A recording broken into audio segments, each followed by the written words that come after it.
ജന്മനാലുള്ള വൃക്കരോഗത്തിന് കീഴടങ്ങാൻ അഖിൽ തയ്യാറല്ല. കൃഷി ജീവനും ജീവിതവുമാണ് ഈ ചെറുപ്പക്കാരന്.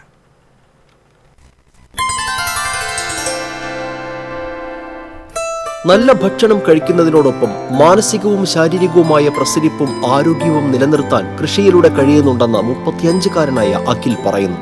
നമുക്കൊരു മനസ്സിന് സന്തോഷമാണ് ഈ കൃഷിയിലേക്ക് ഇറങ്ങുമ്പോൾ. നല്ലൊരു എനർജിയും അതോടൊപ്പം തന്നെ നമുക്ക് ശുദ്ധമായ ഭക്ഷണവും ലഭിക്കും. അതാണ് എനിക്ക് ഏറ്റവും വലിയൊരു ഇതിൽ ഇറങ്ങുമ്പോൾ പിന്നെ നമ്മൾ അസുഖത്തെക്കുറിച്ചോ മറ്റു കാര്യങ്ങളെക്കുറിച്ചോ നമ്മൾ ചിന്തിക്കുന്നില്ല. ഞാനിങ്ങനെ ചെയ്യുന്നത് മറ്റൊരു ആൾക്കാർക്കും പ്രചോദനം എന്ന നിലയിലാണ്. വീടിന് മുന്നിലെ പാടശേഖരത്തിൽ 68 സെന്റ് പാടം പാട്ടത്തിനെടുത്താണ് 15 വർഷമായി നെൽകൃഷി ചെയ്യുന്നത്.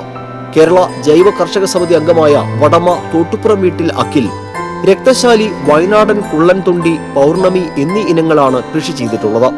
നാടൻ ഇനങ്ങളെ സംരക്ഷിക്കുക എന്ന ലക്ഷ്യവും അഖിലിനുണ്ട്. ശരാശരി 700 കിലോയോളം നെല്ലാണ് ഒരു വർഷം വിളവ് ലഭിക്കാറുള്ളത്.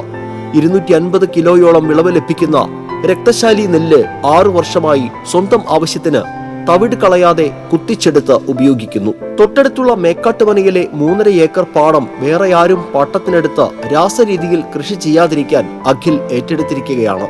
ഈ പാടശേഖരത്തിലേക്കുള്ള വളത്തിനായി മനയിൽ നിന്ന് നാടൻ പശുക്കളുടെ ചാണകമാണ് ഉപയോഗിക്കുന്നത്. ഹൈപ്പർ പ്രൈമറി ഒക്സൽ ലൂറിയ എന്ന അപൂർവ രോഗമുള്ള അഖിൽ 2004 മുതൽ ഡയാലിസിസ് ചെയ്യുന്നുണ്ട്. 2015-ൽ KSFയിൽ തൂപ്പുകാരനായി ജോലി ലഭിച്ചു. 2006 മുതൽ ആഴ്ചയിൽ 2 ദിവസമാണ് ഡയാലിസിസ് ചെയ്തു വരുന്നത്. ഉച്ചവരെയുള്ള ജോലിക്കും ഡയാലിസിസിനും ശേഷമുള്ള സമയം കൃഷിപ്പണിയിലാണ്. പെയിന്റിംഗ് തൊഴിലാളിയായ അച്ഛൻ അംബുജാക്ഷനും അമ്മ സുലേഖയും B.Ed വിദ്യാർത്ഥിയായ സഹോദരി അപർണയും സഹായത്തിനായി ഒപ്പമുണ്ട്. TCV മാള.